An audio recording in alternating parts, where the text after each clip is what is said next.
William will receive the old photo box.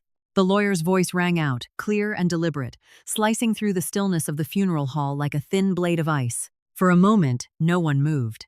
Even the rain against the window seemed to pause, as if the weather itself wanted to listen. I lifted my head. The room was lined with polished oak panels, gleaming under the dim chandeliers.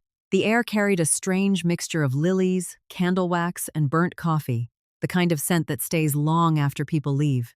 Around the table, the family sat in quiet formation, the way soldiers wait for orders they already know won't favor them. On the table, between thick folders of legal documents, sat a single small wooden box. It looked almost embarrassed to be there, too ordinary, too human among all the talk of stocks, estates, and percentages. I felt the eyes before I met them. Margaret, my stepmother, with her measured half-smile that always managed to sound like an insult even when she didn't speak. Jonathan, my half-brother, lounging back in his chair, wearing his father's cufflinks as if inheritance were a personality trait. Elaine, my wife, composed and distant, her fingers circling the silver ring she hadn't taken off since our wedding day. And Daniel, my son, barely hiding the grin that said more than words could. Outside, Charleston's sky hung heavy, the color of iron. Rain traced slow rivers down the tall windows. The oaks on the front lawn bowed under the weight of water. My father, Charles Carter, had been buried less than an hour ago. The mud on his grave hadn't even settled, yet here we were dividing his legacy like it were dessert after a long meal. Grace Monroe, the family attorney, continued in that careful, neutral tone of someone paid not to feel. To Margaret and Jonathan, controlling shares of Carter Holdings, the Riverfront estate, and the investment accounts. To Elaine and Daniel, full rights to the vehicle collection and annual dividend trust. She paused. Then she looked up, directly at me. To William Carter, she repeated, her voice dropping slightly. I leave the old photo box. A silence spread through the room, thick and knowing. You could almost hear the air tighten. Daniel broke it first. Guess Grandpa knew what he was doing, he said, grinning at his mother. A few soft laughs followed. I didn't move, didn't speak, just looked down at my hands that had built the first models of Carter & Sons, hands that used to be trusted, until they weren't. Margaret tilted her head. How touching, she said, the pity in her voice sharp as glass. Your father always said you valued memories more than money. Jonathan added almost cheerfully, well, memories appreciate differently, don't they? Elaine placed her hand on my shoulder. It was meant to look supportive, but I could feel the distance in it. I gave a small nod, the kind that ends conversations. When Grace closed the folder, everyone rose at once, like the final act of a play they'd rehearsed for years. The scrape of chairs against the hardwood echoed longer than any goodbye. I stayed seated. The wooden box sat before me, unassuming, patient. Sophie, my daughter, the youngest, walked over quietly and touched my shoulder. Her eyes were soft, unspoiled by the cynicism that had taken root in the rest of them. Let's go home, Dad, she whispered. I nodded. Grace walked up, placed the box gently into my hands. Her eyes met mine for a brief second. There was something there, regret, maybe, but it disappeared as quickly as it came. Your father wanted you to have this himself, she said simply. I thanked her and left. The rain had stopped by the time we stepped outside, but the ground still glistened. The driveway was lined with black sedans and European SUVs, polished like armor. At the far end, my old truck waited dull, muddy, and honest. Sophie drove. Neither of us spoke. The wipers brushed rhythmically against the glass, like a slow metronome counting down to something unnamed. The box sat on my lap. I didn't open it. I just let its weight remind me that even emptiness can be heavy. At home, the small house by the river, I set it on my desk. The air smelled faintly of sawdust and rain. When I lifted the lid, a soft creak escaped, and a breath of cedar dust rose like smoke. Inside was a stack of photographs, edges curled, colors faded, time softened but not erased. I sifted through them slowly. There was my father beside a bulldozer, sunburned and grinning. The first Carter Holdings ribbon cutting, his hand gripping the scissors too tightly. My mother, before the illness, eyes bright, hair caught in the wind. And then one photo stopped me cold. My father stood in front of Harbor Bank, the late afternoon sun slicing across his face.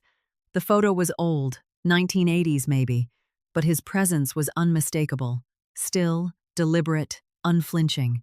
In the bottom corner, scrawled in his blue ink that had nearly faded with time, were the words, "For my son who remembers." safe 47A.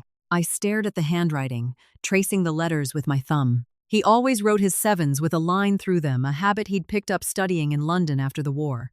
Even now, decades later, I could recognize it instantly. A vault? A key? A message? I sat back, the lamplight washing over the photo, and for the first time in years, I felt something stir that wasn't bitterness, curiosity. Outside, the river whispered against the banks. Sophie appeared at the door, carrying 2 mugs of tea. "Dad," she said softly. "They were awful today." I smiled faintly. "It's fine, sweetheart. I've learned to stop expecting better." She glanced at the box. "Grandpa never gave anything without a reason. Maybe this is his way of talking to you." I looked at her and nodded slowly. "Maybe it is." I turned the photograph once more toward the light. Behind him, the bank doors were half open, a sliver of brightness spilling out, like an invitation. Safe 47A. The words echoed in my head, calm and persistent, the way my father used to pause before a chess move. I could almost hear his voice again, low and certain. "The game's never over until the last piece stops moving." I placed the photo back in the box, closed the lid. The porch light cast a pale glow across the desk, touching the grain of the wood. The room fell into a silence that felt almost alive. And sitting there, I had the sudden, unmistakable feeling that my father was still somewhere in that room waiting for me to make the next move in the game he'd left unfinished. The night slid into the house like a damp whisper, that peculiar Charleston cold that creeps under doors and smells faintly of the river. I turned on the desk lamp, a single low amber light spilling across the wood. The old wooden box sat there, still and patient, as if listening. I pulled it closer and tipped the photographs out, spreading them across the desk. The paper edges rustled dryly under my fingers. The air filled with the smell of dust, old paper, and a trace of mildew, the scent of an attic no one has opened in years. Most of the photos were of work sites, scaffolding, helmets, rough hands pointing at blueprints. Faces I recognized, men long gone, projects long finished. A few were from Sullivan's Island, our family squinting against the sunlight, t-shirts wrinkled from the sea wind. But my eyes always came back to one photograph. My father stood in front of a building marked Harbor Bank. The late light of some forgotten afternoon fell across his forehead and the bridge of his nose. He held his hat at his side, his shoulder turned slightly as if he'd just heard someone call his name. In the corner, fading blue ink curved across the edge of the paper in his neat, familiar hand, writing I'd known all my childhood. Tight, deliberate, with the crossed sevens he'd picked up during his years working overseas. "For my son who remembers, safe 47A. The door opened quietly behind me. Sophie came in wearing a soft wool sweater, her hair tied back, eyes still tired from a hospital shift. She sat opposite me and began gathering the photographs into small, careful stacks so the draft from the hallway wouldn't scatter them. She looked at the handwriting and said she recognized it immediately. "Grandpa always used dark blue fountain pen ink," she said. "It bleeds into the paper, leaves a soft ring, like smoke." I nodded. "He left something behind," I said.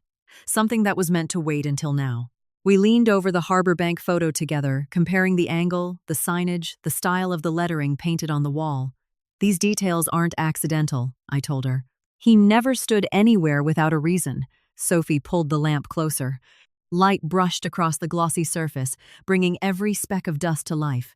"There might be a code on the film edge," she said. "If it's film stock, it should have a date." I lifted the photo carefully, slipped a fingernail under the matting, and eased it loose. Along the thin white border, faint numbers appeared: an 8, a 7, and a series of tiny letters half erased by time. Sophie squinted, then searched her phone. "It's probably from 1987, she whispered after a moment. "That's the year this kind of film was made. 1987. The year Carter Holdings doubled in size. The year my father stopped telling me about the company." Wind pressed against the windows, making them tremble softly. I remembered something he used to say: "The things that matter most rarely look valuable." When I was young, I'd said that if something truly mattered, people would see it right away. He'd smiled, said that learning to see is its own kind of work, just like building. I spread the photo beside others' construction sites, buildings, men in hard hats. I studied the way he stood in each one, how his shoulders tilted, where his hands rested. He didn't pose. He marked locations. Sophie poured more coffee. The warmth filled the kitchen, bitter and grounding. If 47A is a vault number, she said, it's probably at that same bank. And if it's still active, someone's been paying the fees. Usually the bank sends notices when boxes go dormant, I said. But if someone prepaid or left instructions under another name, it could stay untouched for decades. Sophie leaned back, her eyes bright. He wrote for my son who remembers. Maybe he trusted that you'd be the one to notice. Maybe your name's on something we don't know about yet. I felt something ease in my chest, a kind of warmth that wasn't from the coffee. It felt like a hand, his hand resting gently between my shoulders. I went to the cabinet and found an old leather-bound notebook, edges worn, pages yellowed. My father's travel log. It still smelled faintly of ink and tobacco. I flipped through pages filled with notes, sketches, names, Savannah, Bay Street, Inspection Tuesday. Then, a short line scribbled smaller than the rest, Harbor, secured 47A, under WC. I handed the book to Sophie. She smiled faintly. WC, that's you. Grandpa used to sign his drawings like that when you first started working with him. 3 taps on the paper corner, right? Like knocking before entering. I laughed under my breath. He said it was good luck. Maybe it still is. Midnight passed. The house had gone still, the only sound the river touching the dock pilings outside. I ran a finger along the edge of the photo and felt a faint ridge. Something sharp had once pressed there. Tilting it toward the light, I caught a small glint, a hair-thin groove, just visible at the right angle. I lowered my face close. The paper fibers glimmered like frost. And there it was, etched so small it might have vanished if not for the light 47A. Not ink, not handwriting, engraved. The kind of marking my father used to carve inside his watches, tiny, secret, made to look like scratches to anyone else. Sophie bent closer, her voice barely a breath. He carved it again, just in case the ink disappeared. Something inside me flickered, warm and steady, like a coal-catching light. I placed the photo back at the center of the table, squared the edges as if finishing a drawing. 1 number written, 1 number carved, a note in his journal, a photograph in front of a bank door. My father had built a trail careful, patient, exact, and left it waiting for me to follow. We're going to Savannah tomorrow, I said quietly. No waiting, no asking permission. Sophie nodded.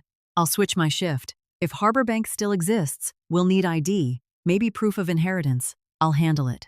I gathered the photos back into the box, but kept the Harbor Bank one separate, sliding it into a clear plastic sleeve and into my coat pocket. The house felt warmer now, not from the lamp or the coffee, but from a small, steady sense of direction. For the first time in years, I wasn't standing still in someone else's ending. I washed the mugs, the sound of hot water echoing against porcelain.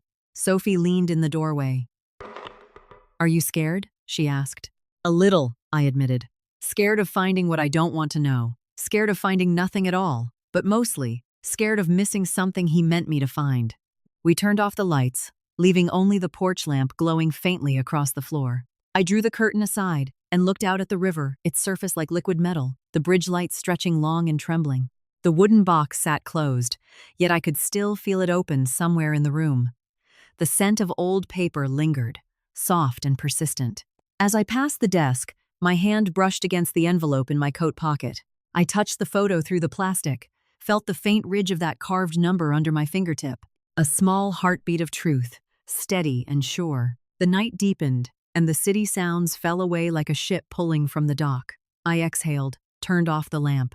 Only the faint light from the porch traced a narrow line across the desk, the same color as memory. Everything sat exactly where it needed to be. And I knew, when morning came, it would all begin to move. Morning crept in through the thin slits of the curtain, turning the edge of the river into a sheet of trembling gold. The light caught the ripples, and for a moment, everything outside looked weightless. My phone buzzed on the nightstand. A message from Margaret, short and cold. Lunch at the house, in memory of your father. Noon sharp. No invitation, just an order. I sat up, the floor cool under my feet. The morning light stretched across the wooden frame of the window and caught on the coat I'd hung the night before. From the kitchen came the smell of coffee mixing with the damp breath of the river. Sophie was already there, hair tied back, moving quietly.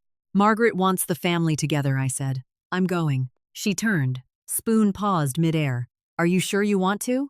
There are meals you don't want, I said, but you show up for them anyway. The house on Bay Street hadn't changed, wide, bright, curated to death. the kind of order that felt like it came with rules written in invisible ink. Roses bloomed too neatly in the garden. The air smelled like perfume and polished wood. When the butler opened the door, the light was sharp, sterile. In the dining room, the long white tablecloth gleamed. Silverware glinted like a row of scalpels. Margaret sat at the head, Jonathan to her right, Elaine and Daniel to the left. The empty seat waited at the far end for me. They smiled the way people do when politeness is armor. No one stood. Margaret began with a voice full of ceremony.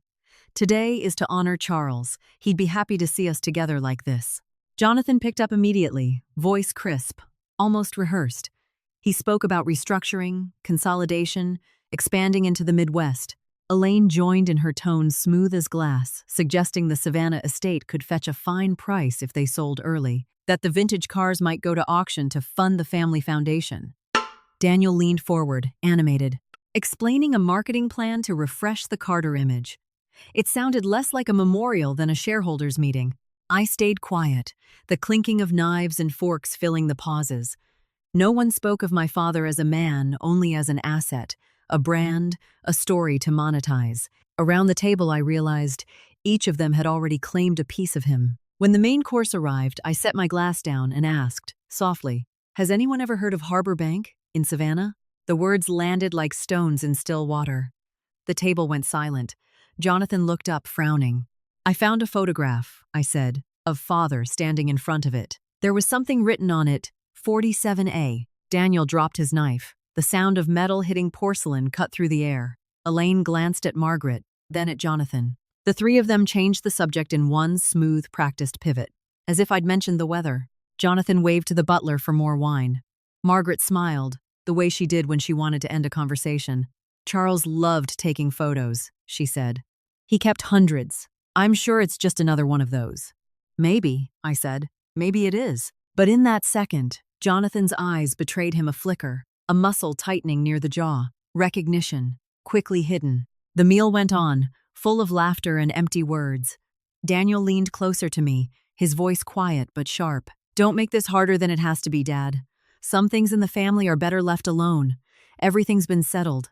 I looked straight at him, said nothing, and cut another piece of meat. He smiled at Elaine, confident, secure in the shadow he thought would always cover him. When dessert came, Margaret stood, glass raised. "To a new era for Carter Holdings," she declared. Jonathan clinked glasses with Elaine. Daniel laughed too loud, too proud. The sound echoed off the marble walls like a metallic clang. I set my napkin down. I have somewhere to be. No one stopped me. In the hallway, I heard the click of heels. Elaine's voice low, tense. She was speaking to Jonathan. I stopped near the corner, unseen. Her words came through in fragments. "Is everything sealed off? Can he find anything?" Jonathan answered, calm and certain. "As long as we control the records in the bank, it's over." A pause. Then Elaine said, "You don't understand him. He won't stop." Jonathan laughed quietly. "Everyone stops. You just have to find their price." I turned away before I heard more. By the time I reached the front door, sunlight poured through the tall glass windows, bouncing off the polished stone floor. My footsteps echoed in the emptiness. Outside, the air felt cleaner, though my chest stayed heavy. At the gate, Sophie waited in the car. She didn't ask, just looked at me. "They haven't changed," I said. Her lips pressed into a line. She nodded once and started the engine. Charleston shimmered in the late afternoon, the sky so bright it almost hurt. The wind from the river carried salt, and the faint scent of oil from the docks. I rolled the window down, breathing in the heat, the noise, the life of a city that had learned how to hide its ghosts. "Are you going to tell them?" Sophie asked as we crossed the bridge. "About Savannah?" "No," I said. "The fewer who know, the better." She nodded, eyes on the road, both hands steady on the wheel. The sunlight caught the windshield, and for a moment I saw my reflection mixed with the moving water below, older, lined, but somehow clearer. It struck me then that my father hadn't left that photo for me to dwell on the past. He'd left it so I'd finish what he couldn't. When we got home, I took the photo from its sleeve and laid it on the desk beside the wooden box. The number 47A seemed to gleam under the lamp, sharper now, as if lit from within. "We leave tomorrow," I said. "Savannah, no more waiting." Sophie smiled faintly. "So you've made your choice." "I have." I closed the curtains. Outside, the river reflected the last silver of daylight. Fishing boats rocked in the distance, their lights flickering like cautious hope. I placed the photo on the desk, gathered a few papers, checked my wallet, my license, my ID. The number kept repeating in my mind, steady and rhythmic 47A like the ticking of the clock on the wall. I sat for a while longer, tracing the faded words with my thumb. For my son who remembers. I remember, I whispered, and I'm coming to find you. Then I turned off the light. The room fell quiet, save for the wind slipping through the window frame and the river breathing outside, steady as sleep. The morning in Savannah felt wrapped in silver, a thin, quiet light drifting over the cobblestones that still held the breath of the river from the night before. The air carried the scent of moss, salt, and early coffee, weaving between the branches of old oaks, heavy with hanging Spanish moss. I drove slowly along the riverfront, tires whispering over damp bricks, the sound echoing off the red brick walls that had stood for a century. In the passenger seat, Sophie held the photograph, her gaze following the streets outside. Her voice was soft, half-thought. She said the building in the picture might still be there, at the corner of Bay and River. I nodded without answering. And then it appeared Harbor Bank exactly as in my father's photo taken nearly 40 years ago. The same red brick, the same white arch windows, the same brass sign dulled by time but catching light like memory. For a moment I just stood by the car, watching the building breathe in the sunlight. It felt like stepping into the photograph itself, as if my father were still standing just out of frame, waiting. Inside, the air was cool and still, carrying the faint scent of paper, oak polish, and metal. A woman emerged from behind the counter, tall, mid-50s, composed, the kind of presence that came from years of quiet authority. Her name tag read Anna Whitfield, branch manager. She greeted me with the careful politeness of someone accustomed to requests from the past. I told her I wanted to inquire about Safe Deposit Box 47A, opened in 1987 under the name Charles Carter. She studied me for a moment, then gestured toward a seat. Her voice, when she spoke, had the calm rhythm of someone who measured her words by habit. She said she would check the archives. The waiting area was almost empty. Somewhere deep inside, a printer clattered steadily. Light filtered through frosted glass, turning dust into slow-moving stars. Sophie sat beside me, the photograph still in her hands. She whispered that the window behind us looked exactly like the one in the picture, only cleaner now, brighter. I looked down at my hands. The joints trembled slightly. When Anna returned, she carried a pale yellow folder, the corners worn soft. She set it on the table and opened it carefully. The first page was stamped in typewriter ink, Safe Deposit Box 47A, opened the 12th of August, 1987. Account holder, Charles Carter. Below, 2 black ink signatures, his and mine.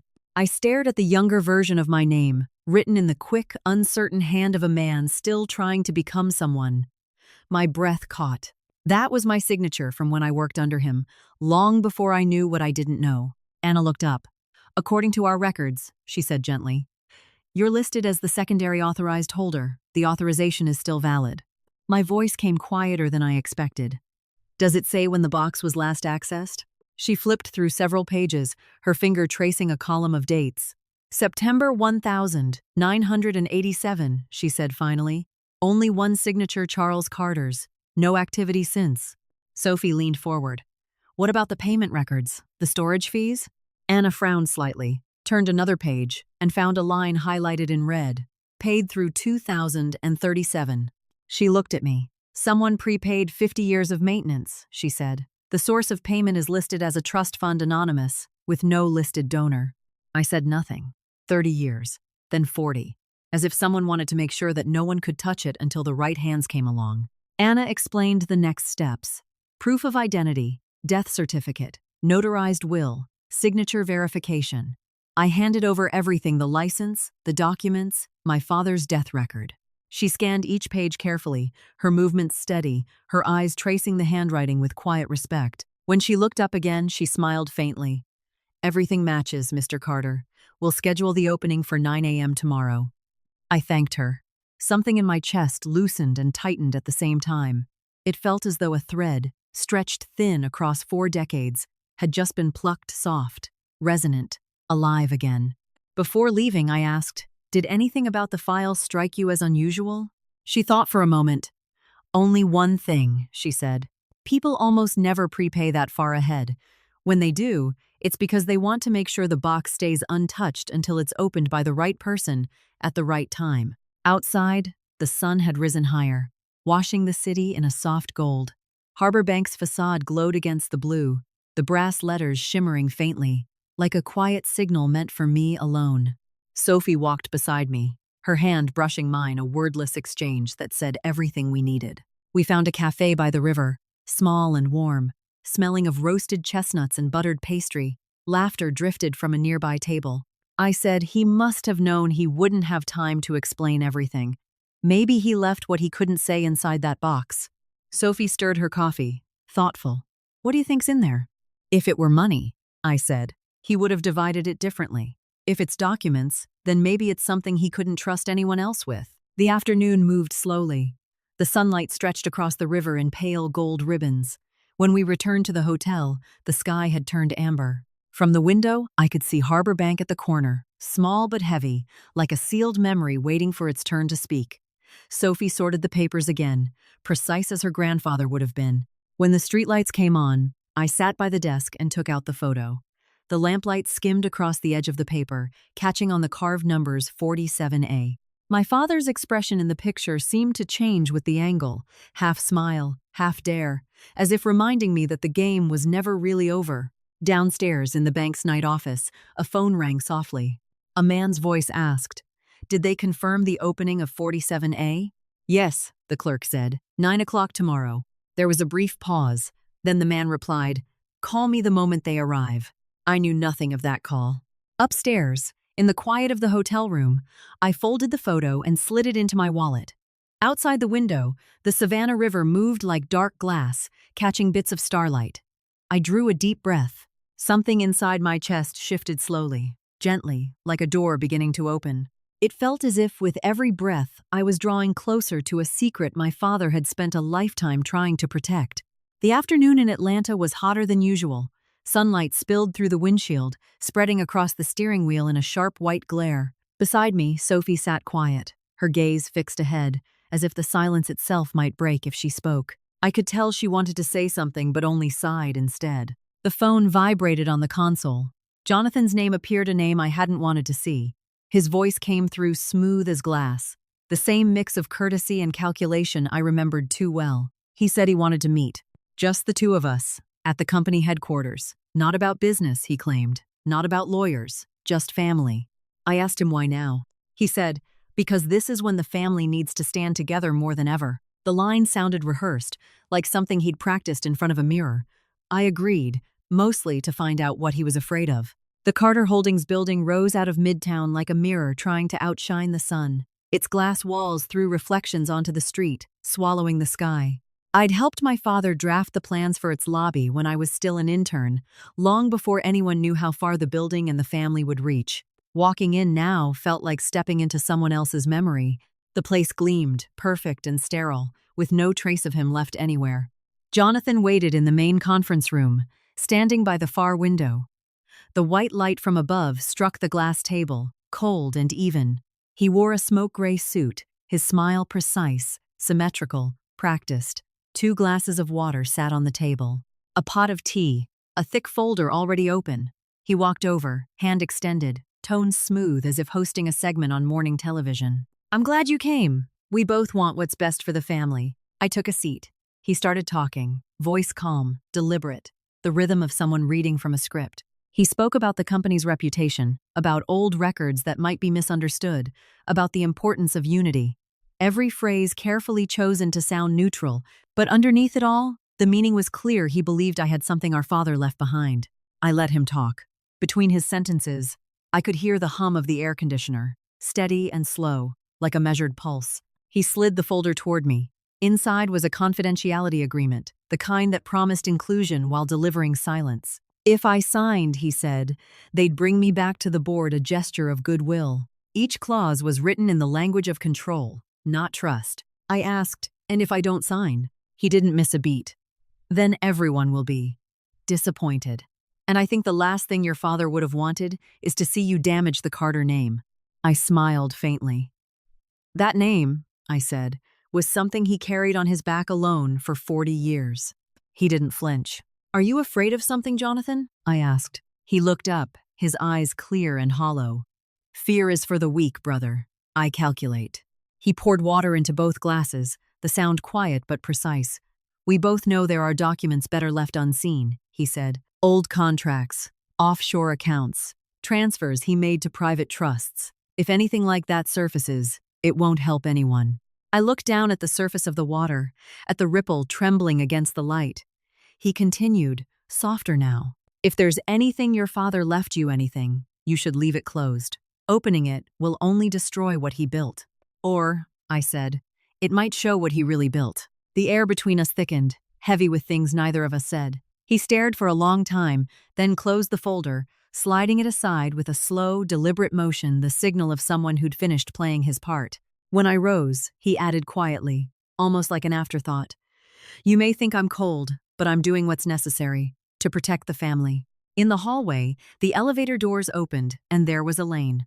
She stepped out, wearing a brown coat, the scent of her perfume lingering before her. The same perfume that once clung to my shirts for years. She hesitated, then smiled a small, practiced smile, thin as thread. Our eyes met, and I saw it there. Not love, not guilt, but recognition. The look of someone who knows a secret and has chosen silence. Jonathan's voice came from behind me, calm as ever. "We're all just doing what's necessary to protect the family." I turned, met his gaze. "Maybe, but we don't all define family the same way." Outside, the parking lot shimmered in the afternoon glare. Heat radiated off the pavement, mixing with the smell of gas and sun-baked concrete. I stood still for a moment, looking back at the glass tower reflecting the Atlanta sky, a perfect monument to ambition and forgetting. A chill ran down my spine. I knew then that whatever wall bore the name Carter, I was now standing on the other side of it. As I pulled onto the street, my phone buzzed again, a text from an unknown number. 4 words, "Don't open the box." No signature, no name, just the weight of warning. By the time I reached the hotel, the sun had begun to dip. Sophie called. I told her the meeting had been nothing more than theater. She asked what they wanted. "Silence," I said. Night fell over the city, washing the skyline in steel and gold. From my window, the lights of Atlanta looked distant, indifferent. I took my father's photograph from my wallet, the edges soft, the paper slightly curled. The lamplight skimmed over the carved numbers, 47A, the ridges catching the glow like veins under skin. They could try to block me, buy me, frighten me. But they'd forgotten one thing: my father was the one who taught me how to read what's been erased. Tomorrow, at 9 sharp, the box would open, and I would finally learn who among us was truly afraid of the light. 9 Amen. The air in the bank's basement was cold and dense, the kind of cold that felt older than memory, like the place hadn't seen sunlight in decades. The fluorescent lights cast a pale, greenish hue on smooth concrete walls, reflecting off the floor in scattered shards of metal shine. I stood beside Sophie, my hands buried in my coat pockets, palms slick despite the chill that hovered below 65 degrees. Anna Whitfield arrived on the dot. Her gray suit was crisp, her silver hair wound tight in a bun, her composure carrying the calm of someone who had seen too many moments people never forget. Her voice, when she spoke, was steady but soft. "Everything had been verified," she said. Charles Carter's original signature remained intact, and, she added almost reverently, it was signed in blood. I looked down at the document she handed me.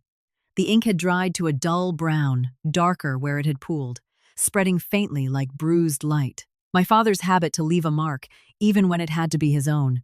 Anna keyed in a code and turned the dial 3 full rotations. The sound of metal shifting deep within the wall rolled through the room, heavy and rhythmic, like an old machine exhaling. Then a muffled click. The steel door, 1/2 meter thick, opened slow. A draft of cold air slipped out, smelling faintly of iron, paper, and time. Inside, hundreds of small boxes lined the wall, each one a silent note in the symphony of secrets. Anna stepped to box 47A, inserted the key, and nodded to me. When the door swung open, I expected something tangible: gold, bonds, a clear measure of value. But there was only a single envelope, sealed in gray wax. Pressed into the wax was the Carter family crest, a small crown over 3 interlocking letters, CHC. In the center, written in my father's unmistakable hand, "For William, only when truth matters." I didn't touch it right away. I let the silence fill the room, as if the moment itself was listening. Sophie stood close, her eyes tracing my face. I gave a small nod, and Anna handed me a letter opener. The blade slid through the seal with a dry, deliberate sound like the tearing of memory. A faint scent of burnt wax drifted up. Inside were 3 bundles of documents. I laid them out in order, side by side on the glass table, and began to read. The first was my father's original will, dated the 14th of August, 1987. I read every line slowly. Near the end, the words struck through me like current. Carter Holdings. 51% ownership to William Carter, my eldest son. For stewardship, not possession. For stewardship, not possession. That was his way. He'd once told me a company shouldn't be owned, it should be carried, like a bridge. I understood now what he meant. He hadn't chosen me to inherit. He'd chosen me to keep watch. The second folder was worse. A share transfer agreement, dated 2019. My own signature at the bottom, but not mine. The forgery was meticulous, copied from an older document, layered over a scan. The date aligned perfectly with the week of my accident, the week I was in a hospital bed, drugged and half-conscious. The notary stamp belonged to the same law firm Margaret had used for family transactions. I turned each page. The paper was crisp, too clean. The language clinical, absolute. A theft dressed as legality. Sophie leaned close, whispering, "They took everything while you were lying in a hospital bed." I didn't answer. I closed the folder. Something inside me dropped and turned cold. The third file was thinner, almost weightless. It was sealed in a clear plastic sleeve. Inside, a DNA test, dated 1992. Name, Daniel Carter. I read it slowly, the way one reads something that might change gravity. The final line came like the sound of glass breaking underwater. Result, not biologically related to William Carter. I couldn't speak. The words blurred, but their meaning stayed sharp. Every memory driving him to school, his first scraped knee, the arguments, the pride suddenly felt like they'd been lifted and dropped into another world, one that no longer included me. Sophie's voice trembled. "Dad," I placed a hand on her shoulder. Some truths, if spoken aloud, break the heart faster. I just stared at the line "not biologically related" and felt the floor of myself collapse into silence. Anna stood quietly, then spoke again, her composure barely holding. "There's one more thing you should know," she said. "Early this morning, before you arrived, Carter Holdings sent an urgent request to freeze Box 47A for internal audit reasons. I declined. They have no legal authority." I met her eyes. "Thank you," I managed, my voice barely sound. She nodded. "As protocol requires, I'll issue 2 certified copies of today's opening for record. You'll need to sign and keep one." She printed the forms, stamped them, and slid them toward me. As the pen left her hand, footsteps echoed from the corridor outside, measured, heavy, drawing closer. A sound anyone who's ever been followed would know instantly. Anna glanced toward the door, lowering her voice. 2 men in dark suits just entered the lobby. No appointment, no badges. Sophie's hand tightened around mine. Anna pressed the envelope copies into my palm. "Take these," she whispered. "You don't need to stay." I nodded, slid the documents into my leather case, and guided Sophie toward the hall. As we passed the vault, I looked back once. The steel door stood open, white light spilling onto the empty envelope, the scent of wax and lead still lingering. On the table, my father's handwriting caught the light, "Only when truth matters." Outside, the noon sun struck hard, forcing my eyes to narrow. Savannah's air was heavy with salt and heat, but inside my bones I felt winter. Sophie drove. I stayed silent, one hand gripping the folder against my chest. In the rearview mirror, 2 men stepped out of the bank. One of them spoke into a phone, eyes locked on our car. I turned away. The road ahead stretched narrow and bright, the wind carrying the scent of moss and the faintest trace of rust. I opened my wallet and looked at the photo again, my father, standing before the same building decades earlier. His gaze, once distant, now seemed to look straight at me, as if saying, "Now you understand." Sophie asked softly, "Dad, are you okay?" "I think," I said. I just started breathing again. We followed the river road, sunlight glancing off the water in quicksilver flashes. The certified envelope pressed against my chest with every breath, rustling faintly a second heartbeat. And I knew, with a clarity that felt almost holy, that from this moment on, no one in the Carter family would ever return to what they were. What my father had hidden inside that vault was never just the truth. It was the spark of a storm he'd planned long before he died. Grace Monroe's office smelled like time and law paper, ink and oak steeped in smoke. I walked in still carrying the damp breath of the Savannah River. On her desk, a stack of case files rose almost half a foot high, perfectly squared, as if each sheet of paper were waiting for permission to breathe. Grace looked up when I entered. Her hair was cropped silver, her glasses black-rimmed, her eyes the kind that could read a client's mood by the way they turned a doorknob. She stood, extended a hand, dry, firm, cold. "I heard you found the 47A box," she said. I nodded. "I need everything verified before it disappears." I set the sealed envelope on her desk. Grace adjusted her glasses, opened it carefully, lifting each document between her fingers with deliberate precision. When the light hit a line of text, she tilted the page slightly, checking the ink, the handwriting, the notary marks. At the page bearing my father's blood signature, she reached for a magnifier, studied it close, and finally murmured, "It can't be forged." Even the wax seal, Charles used a specific batch of these, only 3 boxes ever made, from a workshop in Chicago. She took notes in a small leather ledger, each line written in her immaculate slanted hand. At last, she set down her pen and exhaled. "William," she said quietly, "this is all valid. If released, Carter Holdings collapses in a week." I didn't speak. The curtain near the window swayed faintly, and sunlight fell across her desk in narrow stripes. She went on, "But you can't just walk out of here holding this. They won't let it stand. We need a safety protocol." Grace pulled a legal form from her drawer and began to write, her voice deliberate, crisp with authority. "I'll send a sealed copy to Judge Emily Chen's chambers in Chatham County. She's incorruptible. She'll preserve it under judicial custody. At the same time, I'll file a motion for evidentiary preservation.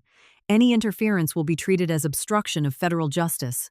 I watched her handwriting, dark blue ink, steady strokes, each letter shaped like a promise. "I don't want to go public yet," I said. "I want them to think I know nothing. I want the truth to show itself when they believe they've already won." Grace looked up, studying me over her glasses. "You're giving them rope, aren't you?" "No," I said. "I'm waiting to see who pulls first." She was silent for a few moments, then nodded. "I understand, but let me keep a copy not for you, for the record, for the truth." She resealed the envelope, signed across the flap, and called her assistant to lock it in the back archive. When the door closed, the room fell into a stillness so deep I could hear the clock tick on the far wall. Grace leaned back and spoke softly. "I worked with your father once. He didn't believe in luck, only in evidence. You're following the same path, William. But remember, that same faith made him a lonely man." I was about to answer when the door opened. Elaine stepped in. She wore a light coat, collar turned up, her perfume familiar enough to tighten the air. She hesitated, then smiled, polite, brittle. "I came to speak privately with Mrs. Monroe," she said. "Family matters, nothing legal." Grace closed her notebook and gestured to a chair. Elaine sat opposite her, fingers turning the ring on her hand. Her tone softened, every word measured. "You understand, Mrs. Monroe. Every family has things better left unsaid. I think there's a way for everyone to stay at peace, as long as those documents never reach the court. We could arrange something quietly." Grace regarded her for a long moment. She didn't speak. The air thickened until the only sound was a pen rolling off the desk. Then her voice came, calm but sharp as a scalpel. "I work for the law, not for fear. If you came to bury the truth, you came to the wrong office." Elaine's lips tightened. Her composure wavered just long enough to show the fracture beneath. She stood, straightened her coat, and smiled a thin, painted smile. "No one in this family wants a scandal," she said evenly. "But if he," she glanced at me, "takes this public, don't blame us for what follows." She left. Her heels struck the wood in a slow, deliberate rhythm, each step echoing like a small gavel in memory. When the door shut, Grace's eyes lingered on it. "That woman," she said, voice low, "isn't afraid of losing her reputation. She's afraid of losing her position." She moved to the filing cabinet and withdrew another envelope. "This came in this morning," she said, handing it to me. "From a contact at the IRS. Inside was a memo stamped in red. Internal Revenue Service Carter Holdings flagged for audit. Below that, a list of irregular transfers spanning 3 years' dividend funds, shell companies in Delaware and Wyoming." Grace spoke slowly. "The IRS has placed Carter Holdings under review. That's not coincidence. They know something's leaked. They're trying to clean house. I stared at the page, feeling my heartbeat slow and thicken. If the IRS steps in, I said quietly, everything comes apart. She nodded. And if that's the case, then Charles planned for it. He didn't just leave a will, William. He left a mechanism, a trigger. I sat in silence for a long while. Outside, wind stirred through the magnolia trees, scattering sunlight across her oak desk like flecks of gold dust. Grace's tone softened. I'll send the sealed copy by evening. For now, stay quiet. Let them think you haven't read it all. I rose, gathered the files, and thanked her. She gripped my hand briefly, her eyes bright but weary. William, she said, sometimes justice doesn't need to be won. It just needs to stay alive long enough to find its way. When I stepped outside, the Savannah noon had turned hot, the air shimmering above the street. Sophie was waiting in the car. What did Mrs. Monroe say? She asked. I closed the door, glanced once more at the red brick building behind us, stretching its shadow down the sidewalk. She said, I told her, the truth has started to breathe. Sophie didn't answer. She just started the engine. In my pocket, the IRS envelope felt heavy, like the weight of my father's hand, still guiding me, still watching to see if I had the courage to follow where his truth would lead. I arrived home just before 10. The clock on the oven glowed faintly in the dark kitchen. The house by the Charleston Bay sat quiet under low lamps. Only the living room was lit. The TV murmured in the background, the financial news showing the glass towers of Carter Holdings, the company that bore my father's name, now owned by someone else. Elaine was on the sofa, her coat draped over her shoulders, a glass of red wine turning slow in her hand. She didn't look up when she heard the door. You met with Grace Monroe, she said, her tone calm, detached, too even to be honest. I froze. You've been following me? She turned, eyes cold but uneasy. I didn't need to, Jonathan told me.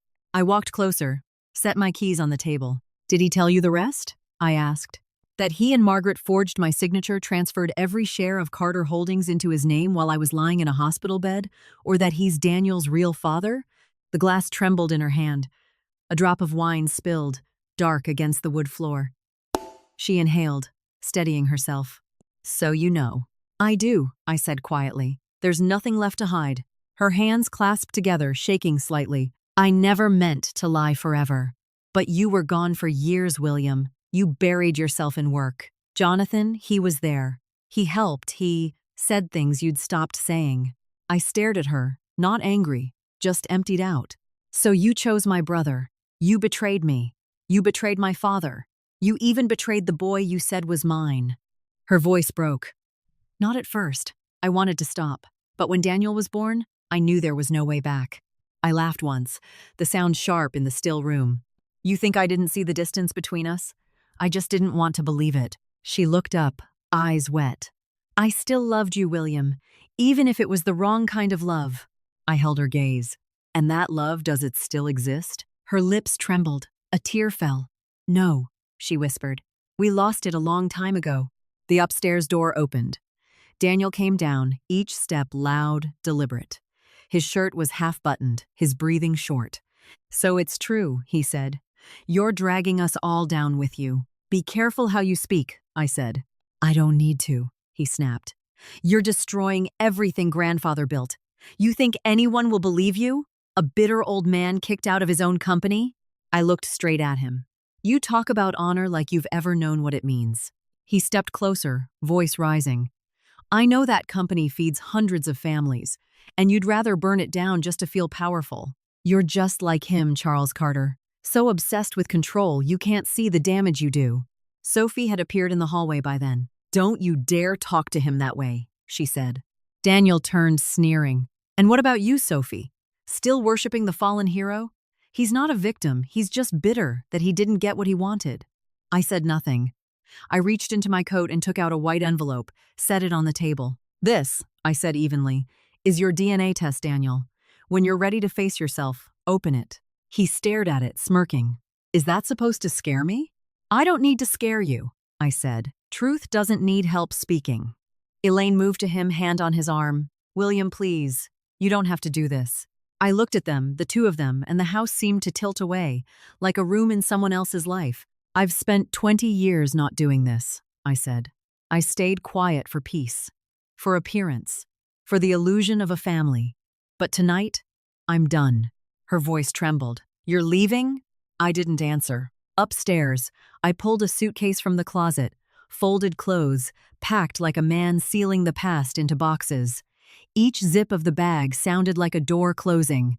When I came down, Daniel had turned away, fists clenched. Elaine stood frozen. Sophie was on the stairs, small suitcase in hand, eyes red.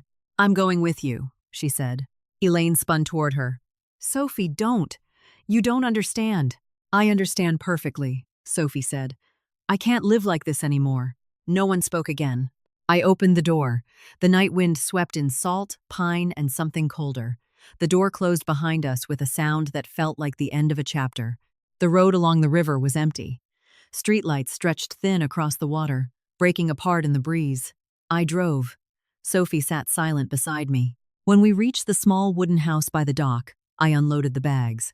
It was the place where my father and I had drafted our first design together. Now it was where I'd start over. Inside, the air smelled of dust and wet wood. I sat at the old desk and called Grace. She answered on the first ring. I need to activate the preservation order, I said. My voice was steady, low. Tonight. Papers rustled on her end. Are you certain, William? Once it's filed, there's no turning back. I never had a way back, I said.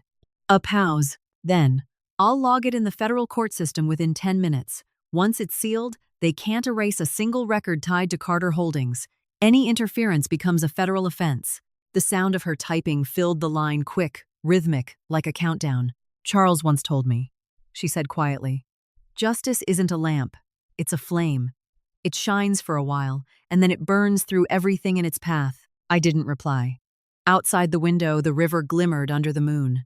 The wind carried the scent of salt and rain. Sophie sat beside me, eyes distant. Dad, she asked softly, where does this end? I took her hand. Where your grandfather always meant it to, I said. At the truth. The wind rose, brushing against the walls. The little house creaked with it, the river whispering below. And sitting there, I felt something I hadn't in years. No fear, no anger, just the quiet certainty that from this night forward, the storm had truly begun. Morning in Charleston came draped in silver fog. The first light slid across the river like a cold blade, catching on ripples that moved without hurry. I sat by the window of the small house, the coffee long gone cold, the phone still buzzing with calls I hadn't answered. On the screen, the name Jonathan Carter blinked, disappeared, and returned again. I didn't pick up. I just watched the fishing boats cut through the water, calm and steady, as if the world hadn't started shaking yet. Grace called at 8. Her voice was rougher than usual, threaded with the sound of papers turning and a keyboard clicking. William, the IRS has handed everything to the state's Financial Crimes Division. They're expanding into international transfers. I just spoke with Detective Aaron Brooks, the lead investigator. We're past the stage of suspicion now. I asked, what exactly did they find? Money transfers from Carter Holdings to a series of shell companies in Delaware. From there, the trail goes to the Cayman Islands, then into a private trust under Margaret's name, with Jonathan listed as the trustee. Everything matches the internal memos Charles left years ago. She paused, her voice lowering. The search warrants were signed this morning. Aaron and his team are en route to headquarters. I felt my pulse slow, each beat deliberate. Part of me wanted to go there to see the building fall under its own weight, but another part knew I didn't need to. My father had set this board long before I ever understood the game. I was only moving the final piece. Sophie rested her hand on my shoulder. Dad, will they be okay? I looked at her. They never cared about being okay, Sophie. They cared about being safe, and today, they're neither. Grace's tone sharpened. Aaron will send me updates directly. They'll enter Carter Holdings at 9:15. Stay where you are. I know you want to see it, but if you show up, they'll call you a participant. Don't give them that. I stood, stepping out onto the balcony. From somewhere downtown came the faint wail of sirens, a sound like a city waking up. I watched the river and said quietly, let the law do its work. Atlanta, same hour. Jonathan arrived at the office wearing his usual smile, navy suit, red tie, confidence pressed and polished. He was mid-sentence with his assistant when 4 black SUVs from the investigation unit pulled up to the main entrance. 20 minutes later, the entire 8th floor, the executive level of Carter Holdings, was sealed off. Detective Aaron Brooks, broad-shouldered and calm, stepped inside with a team of agents. In accordance with a Georgia state court order, he announced, all data belonging to Carter Holdings is to be secured for financial investigation. A secretary gasped. Jonathan burst out of the boardroom, trying to steady his voice. This must be a mistake. I'm the CEO here, you can't just… Brooks held up the warrant. We can, and we are. Servers were shut down, drives removed, and employees escorted out one by one. The hum of power was replaced by silence. Then Margaret appeared, wrapped in a fur coat, her face carved from stone. She scanned the room, found Jonathan, and leaned in close. Someone betrayed us. He shook his head. No, they're just playing father's endgame. When Brooks motioned for 2 agents to collect a set of binders, Jonathan lunged forward. That's personal property. It's not part of the company. Brooks's voice cut clean through the noise. And you just committed obstruction of justice. The cuffs clicked, cold around Jonathan's wrists. The metallic snap echoed off the glass walls, freezing the room in place. Margaret's hand trembled. A young employee hurried over, whispering to Brooks. The bank just confirmed Margaret Carter is listed as beneficiary to the Cayman Trust. Brooks nodded. Bring the car around. Margaret straightened, her voice shaking. You don't understand, those are family trusts. Brooks interrupted, his tone low but firm. And the forged will, Mrs. Carter, is that a family matter too? She went silent. When the agents approached, she lifted her chin, clinging to the last trace of pride. William did this, she said, voice breaking. He destroyed his own inheritance. Brooks met her eyes. No, ma'am, you destroyed it. He just turned on the light. That afternoon, I sat on the porch by the river, watching Sophie make tea in the kitchen. My phone buzzed Grace again. Text. Warrants executed. Jonathan detained for obstruction. Margaret in federal custody for fraud and will falsification. I read the words slowly. I didn't feel triumph. Only the strange, hollow calm that follows a long storm. The feeling of wind moving through a space that had been sealed for too long.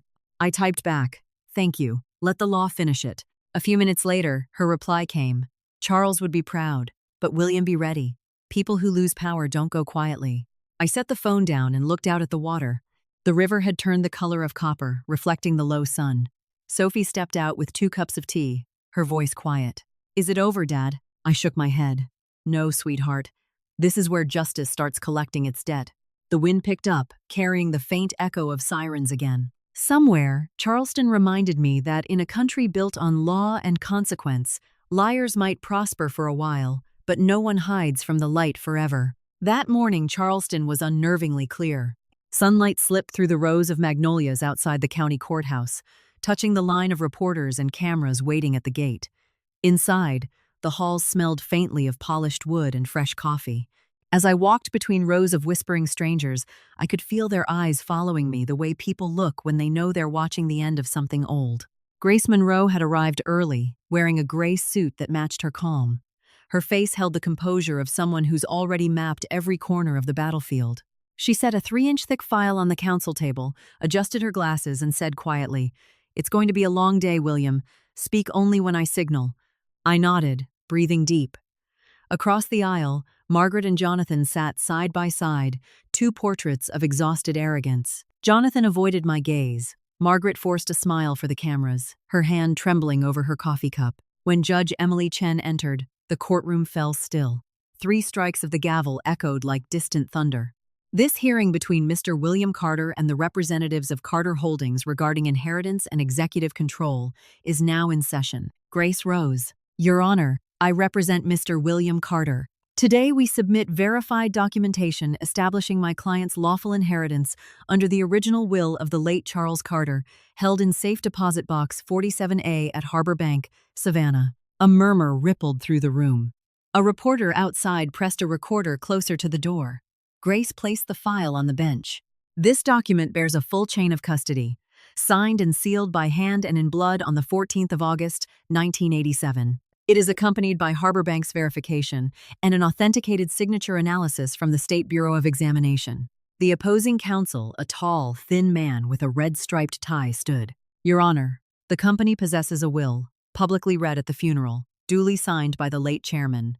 It designates Mrs. Margaret Carter and Mr. Jonathan Carter as successors in control. Judge Chen flipped through the pages before her, her tone level but cool. This version you reference, where is its chain of custody, and who notarized it? The lawyer hesitated, eyes darting toward his clients. The records were misplaced during a relocation in 2020. Silence spread, heavy and full. The judge nodded slowly. The court notes the absence of a valid custody record.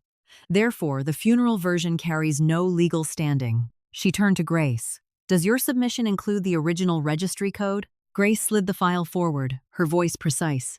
Yes, Your Honor. Registry code CA872135, matching the Charleston notary record of 1987 and the corresponding entry at Harbor Bank. At her signal, I stood and presented the certified copy sealed in wax. Under the lights, the Carter crest gleamed faintly. Margaret's face drained of color. Jonathan shot to his feet. This is a forgery. He fabricated this to steal what belongs to my father. Grace lifted an eyebrow, her words clean and cutting. To your father or our father, Jonathan? Charles Carter had one legally registered son, born at St. Mary's Hospital in 1965. His name was William Carter. You, sir, are the child of an extramarital affair, and this document proves it. Jonathan staggered back. Margaret's hand clutched his arm. You have no right to humiliate us here, she cried. The gavel struck hard. Order! Judge Chen's voice sliced through the noise. The room fell still again. She reviewed the signatures, the seals, the blood mark itself. Then she spoke. All evidence is valid. The court issues an interim ruling recognizing Mr. William Carter as the lawful heir and granting him controlling authority over 51% of Carter Holdings until the civil proceedings resume. Effective immediately. Mrs. Margaret Carter and Mr. Jonathan Carter are prohibited from managing or transferring any company assets. Margaret rose, voice breaking. You can't take everything I built. I ran that company for 10 years. The judge replied, calm as frost. 10 years without legal authority. The court will not allow a continued breach of fiduciary trust. Jonathan slammed his palm on the table. William, you want to see me in prison, is that it? I looked at him, my voice even, almost gentle. I only want to see my father respected. He didn't leave behind a fortune for greed to feed on. He left justice for those willing to guard it. Behind them, Elaine began to cry. The sound of tissues rustling was the only movement in the room. She lifted her head, eyes swollen. William, I'm sorry. I turned. I know, I said softly. But apologies don't give back time. Then Daniel rose. He looked at me, then around the room, voice rough but clear. No matter what, you're still my father. The courtroom went silent again. I didn't smile, just felt the heat rise behind my eyes. Thank you, I said. That means more than you know. Grace tilted her head slightly, hiding whatever emotion flickered across her face. Judge Chen struck the gavel once more. Court adjourned. The next session will convene in 4 weeks.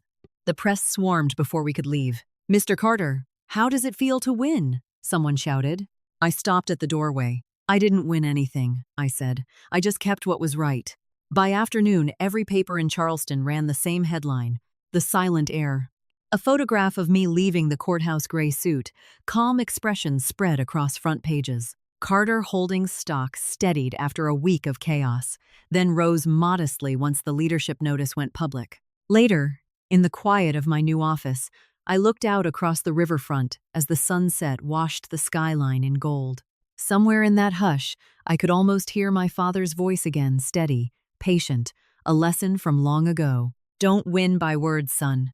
Let time be the one that proves you were right. I closed my eyes, letting the sound of the gavel echo again in my mind. The last note of a symphony Charles Carter had begun, and the one I had finally brought to rest. Morning settled over Charleston like a quiet benediction. A thin veil of mist drifting above the water. Soft light slipping through the magnolia trees that lined the courthouse road. The river shimmered silver in the distance, patient and unhurried, as if time itself had chosen to move a little slower. 6 months had passed since the hearing.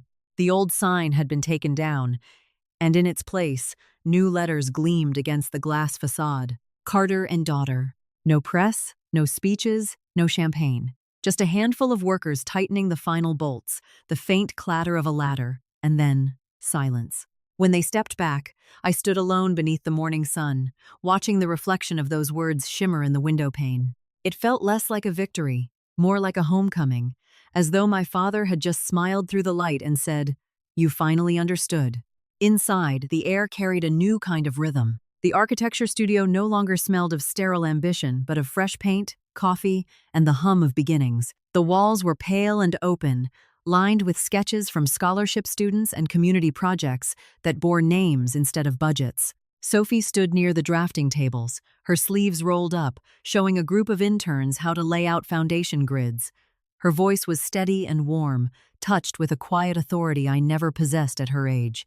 When she turned to me, her eyes were bright. "Dad, I want the foundation to focus on rebuilding zones, not luxury housing. I want people to have places they can stay in when storms come, not run from." I watched her for a long moment, 25, clear-eyed, the kind of steady light her grandfather used to be. In her, I saw the version of Charles Carter that never died, the builder who cared more about roofs than revenue, more about shelter than show. Daniel came around noon. He looked smaller somehow, not in stature, but in certainty. His clothes were simple, his hair uncombed, and his eyes carried that rare, unguarded honesty that only follows regret. "Can I come in?" he asked. Sophie nodded first. I stayed quiet. He glanced around the studio before speaking, voice low and raw. "I used to think this company was about power, about inheritance, but seeing it alive again, I realized it's not wealth, it's memory. It's proof that something built with integrity doesn't have to die. I know I failed you, Dad. I hurt you.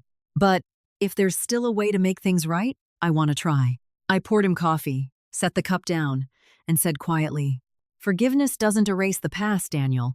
It just means we stop letting it own us. If you're serious, go to Savannah next week. Repaint the walls, fix the roof, start from where your grandfather once stood." He nodded, eyes burning. "I will. Not for the company. For him." By dusk, Sophie and I walked along the river. The tide was low, the air sharp with salt. She leaned against the railing, watching the light fade over the marsh. "Do you ever regret it?" she asked softly. "Everything that happened?" I thought for a while before answering. "Yes," I said, "but not for what I lost. I regret all the years I kept quiet when I should have spoken." When we returned home, a single envelope sat on the table. The handwriting was familiar, graceful, deliberate. "Elina." I hesitated before opening it. The paper smelled faintly of lavender and rain. "William, I left Charleston this morning. For years I mistook silence for peace, but it was fear wearing a gentle mask. Fear of losing status, of losing you, of losing the illusion of a perfect wife in a house that never truly belonged to me. Jonathan knew that fear. He fed it, and I let him. I was wrong with you, with Daniel, with everyone. If someday you can, forgive not me, but the frightened part of yourself that once thought silence was love. Elina." I folded the letter and stepped outside. The river was the color of old bronze, slow-moving and certain. I lit a match and held the paper to the flame. It curled, blackened, and vanished into the breeze. "Some truths," I whispered, "find peace only in silence." A faint sound of footsteps approached from behind. I turned to see Grace Monroe, still composed in her ash-gray suit, the kind of woman who'd seen enough trials to know that justice seldom needs applause. "Burning letters again?" she asked, her smile edged with affection and irony. "I'm only keeping what's worth keeping." "And what's that?" "The future. Sophie's." She nodded, then opened her briefcase and drew out a thick envelope. "I came to deliver some good news. The Carter Architectural Foundation has just received its first major endowment." I frowned. "From whom?" "Anonymous donor," she said. "Signed only as Charles." My fingers trembled slightly as I opened it. Inside lay a check for $500,000 and a small handwritten note. "For the next generation, the ones who build, not inherit." Grace smiled faintly. "Maybe an old friend of your father's," she said. "Or someone trying to finish what he started." I looked back toward the river. The ashes from Elaine's letter drifted like gray petals above the water. "Or maybe," I said softly, "he never really left." That night, I returned to the studio by the river. On the wall hung the design for our first community home. Simple lines, open courtyards, wide porches built to hold conversations and weather both. Above it, Sophie had written in chalk, "The Charles Carter Community House." I sat down and signed the grant papers. The ink spread cleanly, no tremor, no hesitation. When I set the pen aside, a breeze passed through the open window, carrying with it the smell of salt, wood, and something deeper, the scent of forgiveness. At the end of the hall, Sophie turned off the lights, leaving only the glow of a scale model on the table, a small house with a curved roof and a warm golden light flickering through its windows. I stood there a long time, watching the way that little house seemed to breathe, and I thought, Carter and daughter, not an empire, a legacy.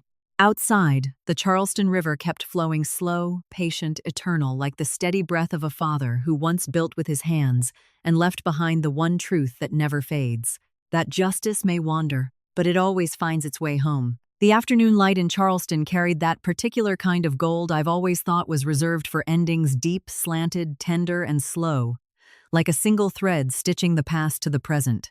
The new Carter and Daughter workshop had its river-facing windows open wide. The air moved through with the scent of welded steel, fresh pine, and the damp sweetness of tidewater. I stood before the main wall one section, still a lighter shade, a pale rectangle where an old photograph had hung for years. Sophie stood on a wooden chair, carefully cleaning the glass of that same photo, my father, Charles Carter, in front of the Harbor Bank building. Red brick walls behind him, a fedora in one hand, that faint, knowing smile, eyes looking far past the camera. On the edge of the frame, still faintly visible, was his handwriting. For my son who remembers, Safe 47A. I took the frame from her hands, the weight both familiar and unsparing. For years, it had rested inside a small wooden box, the same one people used to mock as the poor man's inheritance. But inside that box was everything I'd carried through the long road back to myself. The truth. Here? Sophie asked, stepping down, still holding the frame. I nodded. The same spot. Same direction. Your grandfather always chose places where sunlight entered the room but never blinded it. She smiled softly. Maybe he wanted to remind himself never to live in the dark. I said nothing. I only lifted the frame and hooked it onto the wall. The glass met the plaster with a faint sound, and the sunlight hit just right, illuminating his face so vividly I had to take a step back. For a second, I was 10 again, standing in his office while he talked about natural light in architecture. He used to say light was the most honest element in a building. It never lied about direction or shape. Maybe he believed the same about people. Sophie reached into a cloth case and pulled out my father's old Leica film camera, the one he used to document his early projects. She adjusted the focus ring, looked through the viewfinder, and said quietly, "Don't move, Dad. I want to take your picture from the exact same angle he stood when this was taken." I chuckled. "Does that old thing even work?" "It does," she smiled. "I fixed the lens. I want to capture this light. Grandpa used to say film fades, but light never dies." I stood still. The shutter clicked a sound so small, yet it seemed to hold a lifetime. In that instant, 3 generations shared the same frame, my father in the past, me in the present, and Sophie somewhere in between, holding the bridge steady. When she finished, she looked at the photo on the wall and said, "I'm going to use this shot for the Foundation's first exhibition. I'm calling it The House That Truth Built." I smiled. "That's a good name. He'd like that." "And you?" she asked. "I think," I said slowly, "it's the house I rebuilt not with bricks or money but with truth." Outside, across the river, I could see the Charles Carter Community House nearing completion. From the window, the sound of hammers mixed with wind. Students from the foundation were lifting beams into place, the light wood catching the sun. One young builder looked up and waved. I waved back. For a moment, amid the noise and motion, I thought I could hear my father's heartbeat, steady, unresentful. As evening came, Sophie walked down to the docks. I stayed behind. On my desk sat an envelope that had arrived earlier. The handwriting was neat, deliberate. From Elaine Carter. I unfolded the letter. "William, I've left Charleston. I once believed silence meant safety, but it only strangles honesty one quiet day at a time. I let Jonathan use my fear of losing image, of losing place, of losing myself. When you stood in that courtroom, I finally saw it. What you protected wasn't power. It was character, something I had abandoned long ago. Thank you for not destroying me when you had every reason to. Elina." I folded the letter, walked outside, and stood by the river. The wind carried the tang of salt and fresh paint from the construction site across the water. I struck a match, held the paper to it, and watched it burn, curling, turning to smoke, drifting away. "Some truths," I said quietly, "are meant to be known, not kept." When I turned back, Grace Monroe was at the door, her coat open, an envelope in hand. "Still burning letters, I see," she said, a small smile flickering. I only keep what can stand in the light, I replied. She stepped forward. Then here's something you can keep. She handed me the envelope. The foundation just received its first grant. Anonymous donor, signed Charles. I hesitated, then opened it. Inside was a check, $500,000 and a note, written in an old, familiar hand. For the next generation who builds, not inherits. Grace watched my face. Any idea who that might be? I looked out toward the water, where the sunset shimmered gold, just like the photo behind me. I'm not sure, I said. Maybe an old friend of my father's, or maybe he never really left. I adjusted the frame on the wall, just a little. The sunlight hit the glass, lighting my father's face again, the face of a man who understood that real worth never comes from possession, but from how you stand when everything else is taken. Sophie came in then, holding the roll of film. Dad, she said, I think the picture turned out beautifully. I placed a hand on her shoulder. You know, I said, they took the house, the cars, even the name off the company door. All I had left was an old box of photographs. But inside that box was everything your grandfather wanted me to keep: truth, memory, and dignity. I paused, glancing around the studio glowing with late light. My voice dropped to a near whisper. Your grandfather used to say a man isn't measured by what he owns, but by what he protects when he's stripped of everything. Maybe, after all this time, he was right. The evening wind swept through the room. The photograph trembled slightly on its hook, then stilled. Sophie looked up and smiled, and I saw the sunlight spill across the wall like a river flowing backward, carrying memory home.